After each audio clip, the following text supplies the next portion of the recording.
Chapter है हमारा chapter number 9, chapter number 9, some applications of trigonometry, त्रिकोणमिति के अनुप्रयोग। कुछ अनुप्रयोग लिखा है क्या? त्रिकोणमिति के कुछ अनुप्रयोग। कुछ अनुप्रयोग में मतलब सिर्फ इतना याद रखना है, दो एंगल बनते हैं, पहला है अवनमन कोण, पहला है उन्नयन कोण। एग्जाम में डेफिनेशन पूछ लेता है।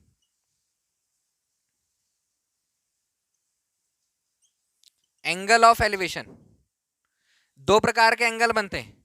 जब ये बिल्डिंग है, इस बिल्डिंग के टॉप पर, इस बिल्डिंग के टॉप पर कोई बैठा है, इसको अगर कोई यहां से देखेगा, ठीक है, तो आंख और इसको देखने में जो एंगल बनेगा, आंख से हम जहां से देखेंगे ना, बेस हमारा ये होगा, तो एक लाइन ऐसी बेस की होगी और एक यहां से होगी, तो जो एंगल बनेगा वो एंगल ऑफ एलिवेशन। एक और चीज बता दूं, मेन एंगल ऑफ एलिवेशन यहां बनता है, मेन एंगल ऑफ एलिवेशन यहां बनता है।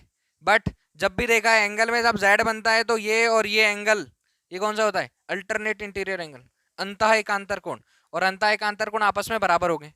तो एंगल ऑफ एलिवेशन, उन्नयन कोण, उन्नयन नीचे से ऊपर देखने पर जो एंगल बन रहा है उसको उन्नयन कोण बोलते हैं, angle of elevation. Question solve यहां से होगा, ये हमारा थीटा है, बट एक्चुअल एंगल यहां बनता है। बाकी हमको इससे क्वेश्चन सॉल्व नहीं करना है ना, डायग्राम में इसको बनाना है, बट समझना है कि एंगल ऑफ एलिवेशन मेन कहां पर बनेगा, एंगल ऑफ एलिवेशन यहां बनेगा। उन्नयन कोण, नीचे से ऊपर देखने पर जब कोई एंगल बनता है तो उसको उन्नयन कोण कहते हैं, एंगल ऑफ एलिवेशन, याद रहेगा, एंगल ऑफ एलिवेशन। सेकेंड है जब हम यहां बैठकर अभी नीचे से ऊपर देख रहे हैं, जब हम यहां बैठकर नीचे कोई वस्तु को देखेंगे तो ये बनेगा अवनमन कोण, अवनमन कोण। कौन सा कोण? अवनमन कोण, अवनमन कोण। एंगल ऑफ डिप्रेशन,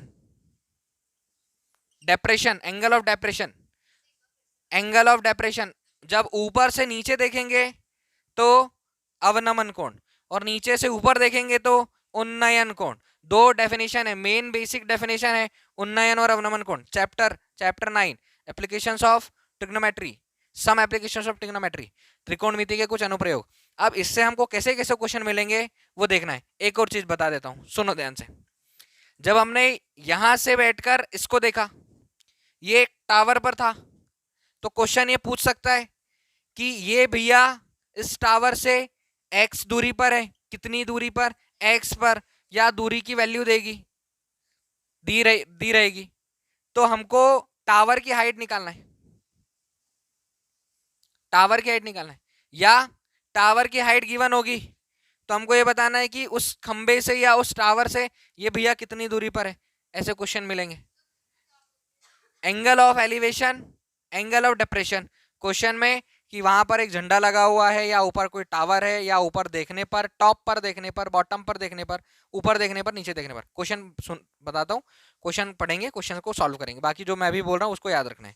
मैंने क्या बोला समझ आया? दो प्रकार के एंगल है, एक है उन्नयन कोण, एक है अवनमन कोण। Angle of elevation, angle of depression. Angle of नीचे से ऊपर देखोगे तो एंगल ऑफ एलिवेशन, ऊपर से नीचे देखोगे तो एंगल ऑफ डिप्रेशन। कोई डाउट है क्या? जैसा क्वेश्चन में बोला रहेगा, जैसा जैसा बोलेगा वैसे पहले डायग्राम बनाना है, डायग्राम में एक राइट एंगल ट्राइंगल बनाना है, राइट एंगल ट्राइंगल से क्वेश्चन सॉल्व होगा।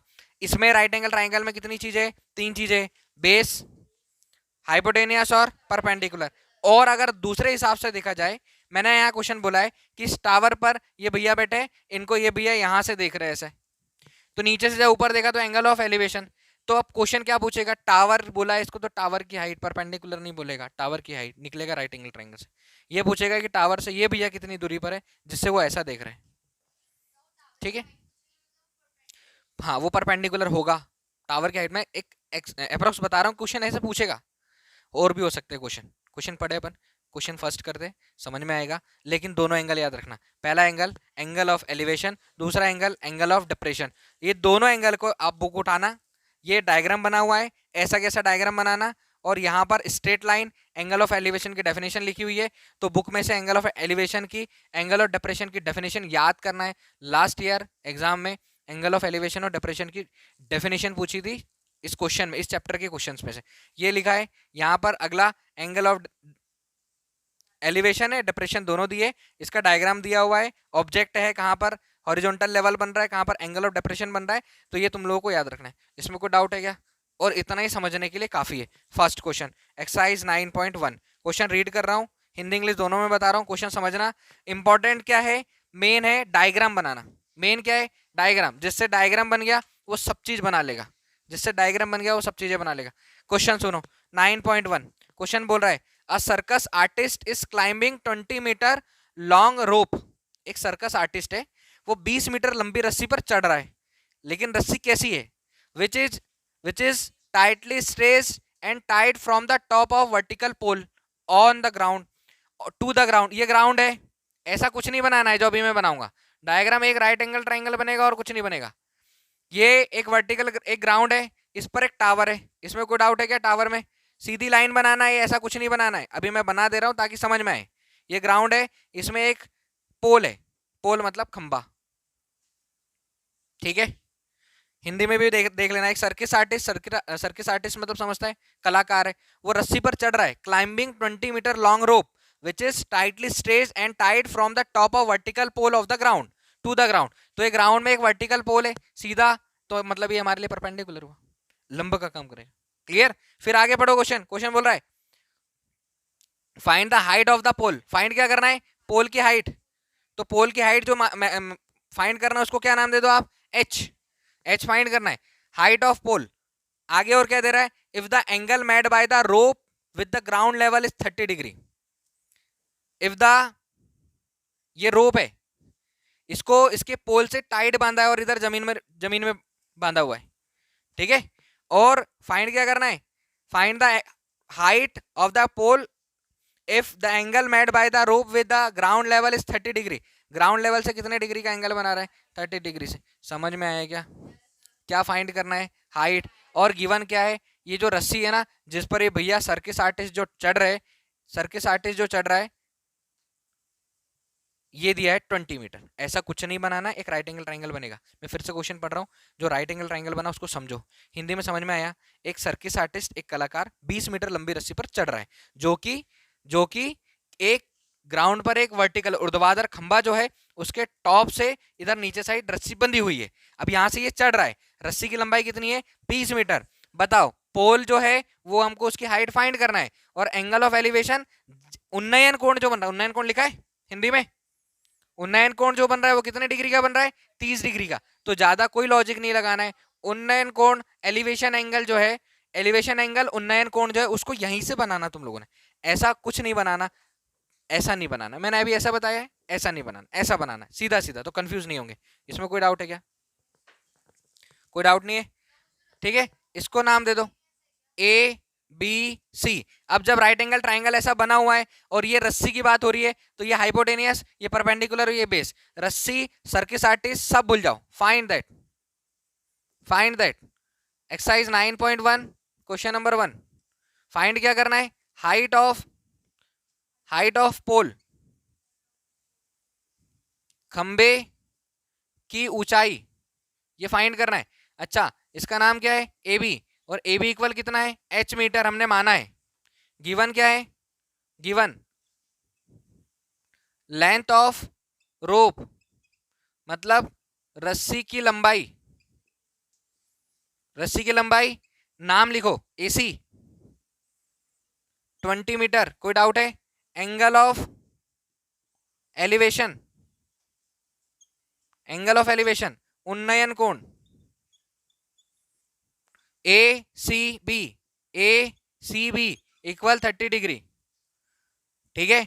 ए बी सी 30 डिग्री। अब एक बात सुनो ध्यान से, 6 त्रिकोणमितीय अनुपात, sine cos tan cosec sec cot, 6 त्रिकोणमितीय अनुपात है, 6 ट्रिग्नोमेट्रिक रेशियो से।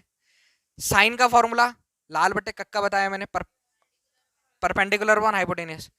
कॉस का फॉर्मूला बताया, टेन का फॉर्मूला बताया, कॉसेक का फॉर्मूला बताया, सेक का फॉर्मूला बताया, कॉट का फॉर्मूला, वो वाले फॉर्मूले।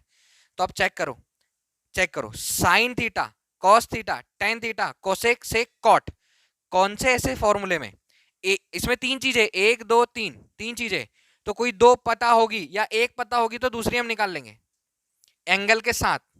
तो यहां पर क्या क्या गिवन है हमको, हाइपोटेनियस, रस्सी को भूल जाओ, कर्ण दिया है, और क्या दिया है, परपेंडिकुलर। तो 6 त्रिकोणमितीय अनुपात में किस रेशियो में, किस अनुपात में हाइपोटेनियस और परपेंडिकुलर आता है, कर्ण और लंब आता है, किस में आता है, साइन में आता है, साइन में आता है ना, परपेंडिकुलर अपन हाइपोटेनियस। तो सुनना ध्यान से, सिर्फ एक स्टेप मेन है यहाँ वाली, ये स्टेप अगर आगे समझ में तो बन जाएगा। मैं लिख रहा हूं in right angle triangle A B C समकोण त्रिभुज ए बी सी में पाइथागोरस थ्योरम नहीं, मैंने क्या बोला सुनो ध्यान से, मैं बोल रहा हूं तुम्हारे पास 6 त्रिकोणमितीय अनुपात है, 6 ट्रिग्नोमेट्रिक रेशियो से 6 त्रिकोणमितीय अनुपात है।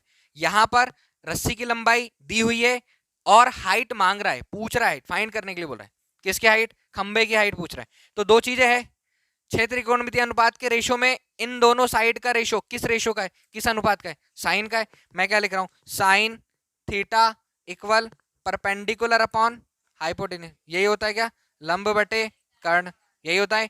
साइन थीटा मतलब होता है एंगल, एंगल की जगह पर क्वेश्चन में दिया है 30 डिग्री, यहाँ नेम लिखो, लंब क्या है, लंब है ए बी आ गया, हाइपोटेनियस क्या है ए सी, यहाँ क्या आ गया ए सी, कोई डाउट है।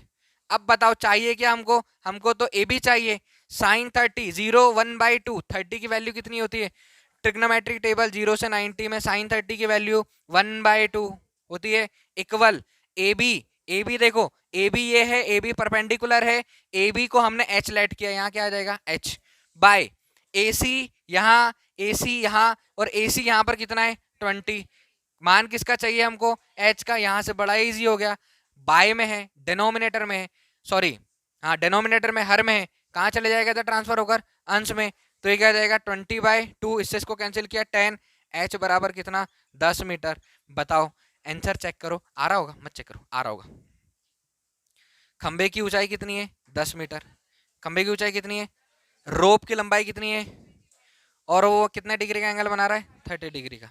क्लियर, क्वेश्चन में सिर्फ ज्यादा क्या रहेगा, ये वाला पोर्शन जिसमें हमको गिवन दैट और फाइंड दैट लिखना है, और डायग्राम बनाने में 1 आध मिनट लगना चाहिए तुम लोगों को, बाकी यहां से क्वेश्चन सारे क्वेश्चंस में बड़ा इजी है। अब क्वेश्चन एक एंगल वाले आते हैं और 2 एंगल वाले आते हैं, अभी एक एंगल वाला क्वेश्चन है जिसमें एक ही एंगल दिया हो, अभी क्वेश्चन 2 एंगल वाले भी है, इसके ट्रिक्स भी है, मगर 10th क्लास में कोई ट्रिक की आवश्यकता नहीं, पेपर में इतना पूरा लिखना है। लिखो